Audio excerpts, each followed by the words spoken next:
What's going on, my fellow Knicks fans?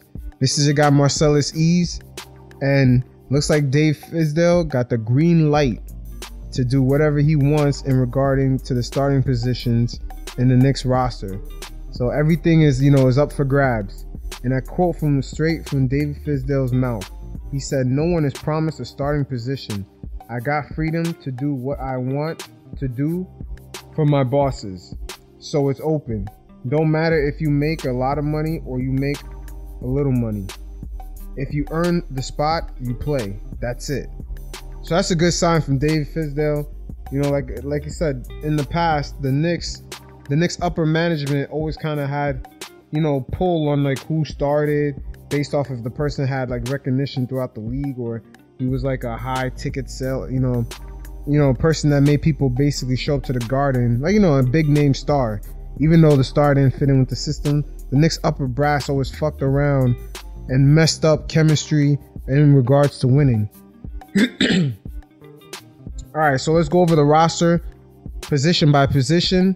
Heading into training camp, there's a few new faces, a lot of interesting battles here. Let's start off at point guard. We have our 2017 draft pick, Frank Ntilikina. Basically, Frank right now, defensively, he can guard from the 1 to the 3 position. Very good at playing defense. He showed a very, organic skill set when it comes to defending without even being developed in the league yet. So sort of like Shumpert when Shumpert first came to the Knicks. Just off rip, defensively, you can tell he had a skill set there. So Frank can definitely guard 1 to 3. His only problem is that right now, he still hasn't really come into his own as far as running the offense. And that's where basically Trey Burke and Emmanuel Mudiay come in. Trey Burke, offensively, he's been doing his thing. I know when he was out in Utah, he had a couple injury problems and, a couple of other issues here and there stopped him from being on the court consistently. But right now, Trey Burke, at the end of last season, he showed sparks here and there of being a guy who can definitely be one of the leading scorers for the Knicks right now with no Porzingis.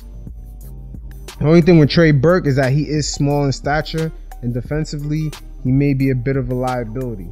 Now, also the guy behind them is also Emmanuel Mudiay. To say Emmanuel Mudiay, sometimes he has like stretches of inconsistency. Sometimes offensively, he's shooting good. Other times he isn't, and then defensively, he's even more inconsistent. But he can basically run an offense. He could do that. He showed flashes of it in his sophomore year in Denver, but we'll see what happens. Here, it is an interesting position battle. I think Frank, in my opinion, the Knicks can use him more than a point guard. And I feel like Knicks fans are kind of stuck into kind of pigeonholing Frank. Oh, he's a point guard. He's a point guard. He can definitely be more than that. I don't think on an NBA level right now, I don't think he could really be a full-time point guard. But he could be a guy who could play the number 2 position, who can play the number 3 position. He's flexible, especially defending those positions. All right, so also going on shooting guard, we have I'm interested in Alonzo Trier. This is a guy that we got. I believe he was out of Arizona State. He had a few issues with steroid usage, but he definitely could score. He's definitely a scorer. This guy got a sick crossover. He's definitely going to be, maybe a guy that could come off the bench. I'm not sure what Fizdale's going to do with him. Maybe he's going to be in the D League. Maybe starting off during the season. I don't know, but this is going to be an interesting battle. It's going to be him, Courtney Lee, and Tim Hardaway Jr. And then Tim Hardaway Jr. is going to be key here. He definitely should win the starting position here. But what's good about Tim Hardaway, he can flourish this season because he's actually playing his true position. He's not forced to play the number 3 guarding bigger guys and getting hurt. So Tim could actually return to his form that he showed in the Atlanta Hawks and when he first came to the Knicks. So it's a good thing here. Tim Hardaway, he's healthy. He don't have to be guarding bigger guys this season. We got small forwards already on deck. All right, so heading on to the small forward position, we have, of course, a top draft pick of the year, Kevin Knox, who was definitely busting ass during the summer league. Definitely, hopefully he does win the starting position. It's not a really guarantee. He does have other guys behind him like like Mario Zona. This guy Mario, he was a former lottery pick. He played for Orlando Magic. Unfortunately, with that system that they run over there, they rely on a lot of different players. He didn't get to flourish there, but he should have enough playing time on the Knicks because he could play power forward or small forward. This guy, you know, he can score. We'll see what he does. This is basically his year where he could actually just rejuvenate himself and make sure that he stays in the NBA. Like I said, this guy's a former lottery pick. You know what I mean? Like, you know, he played for Orlando, and now the Knicks are actually giving him a chance where he can probably get more consistent minutes.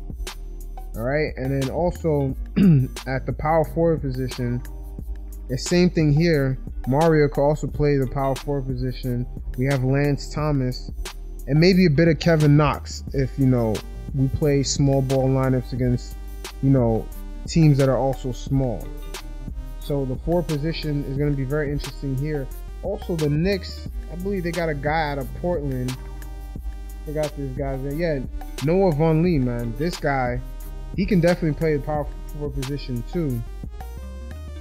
This guy can actually, you know, rebound. He's a big rebounder.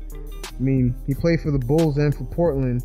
This is also, he's kind of a filler in right now, but he could help out while Porzingis is out. Porzingis may come back maybe February. There's really no timetable with him coming back, but I'm pretty sure he's going to come back before the season's over because he's going to want to show other teams what the Knicks can do as far as, you know, what they have to attract more free agents to come to the Knicks during the summer, you know, so they could see Porzingis came back in form. So right now, that power forward position is not looking too healthy. That's probably going to be one of the positions we're going to be lacking until Porzingis comes back. But also, I want to say Mitchell Robinson, our second round draft pick, maybe he can play some power forward. You know, when we mix and match some of the lineups here, he's actually pretty quick in his second.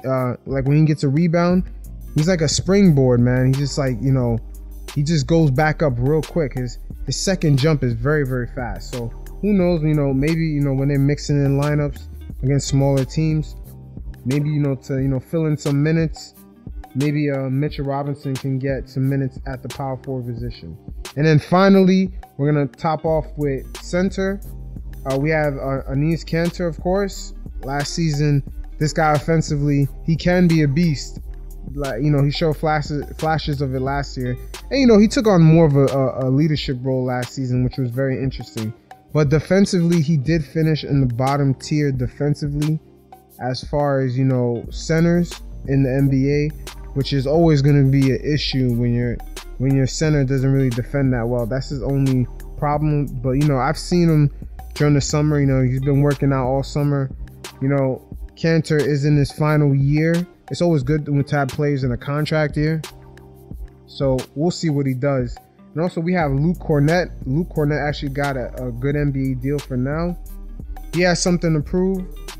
Like I said, he could probably come in and fill in for about 10, 15 minutes, maybe 20 minutes. This guy is a good shooter. I believe he's another 7-footer. And of course, we can mix him in with Mitchell Robinson. Mitchell Robinson, like I said, our second round draft pick from this year. Mitchell still has a long way to go as far as, you know, picking up certain nuances of like being in the NBA, like picking up certain, like, you know, picking up certain players, like where not to let other centers position themselves to get the ball. I saw that he struggled with that during the summer league. But other than that, like, yo, he was averaging like 4 blocks a game. I mean, few like veteran guys, they got Mitchell Robinson here and there because, like I said, this guy, the last time he really played organized ball was in high school. He had an issue with his college where he kind of didn't want to go to the school, and then he re-signed with the school, and then he had problems with the coaches, but he didn't really play organized ball in like a year and a half. And in summer league, he was doing his thing. So this guy is basically going to be, he's going to be learning as the season goes. He's going to make mistakes. It's going to be all good. But so far, heading into training camp, I just want to start off with, you know, heading into training camp, the players are going to be battling. At every single position, there's a battle. There's like 2 or 3 or even 4 guys for certain positions that can start. Because everyone right now, we have no Porzingis. We have a bunch of young guys. It's a rebuilding year. You know, this is gonna be a very interesting preseason. Every game is gonna matter. You know, this, like I said, this is a good start. A good, you know, what should I say here? Fizdale and Scott Perry, great job so far with the limited cap space they had. I mean, the only guy I didn't really mention is Hakeem Noah.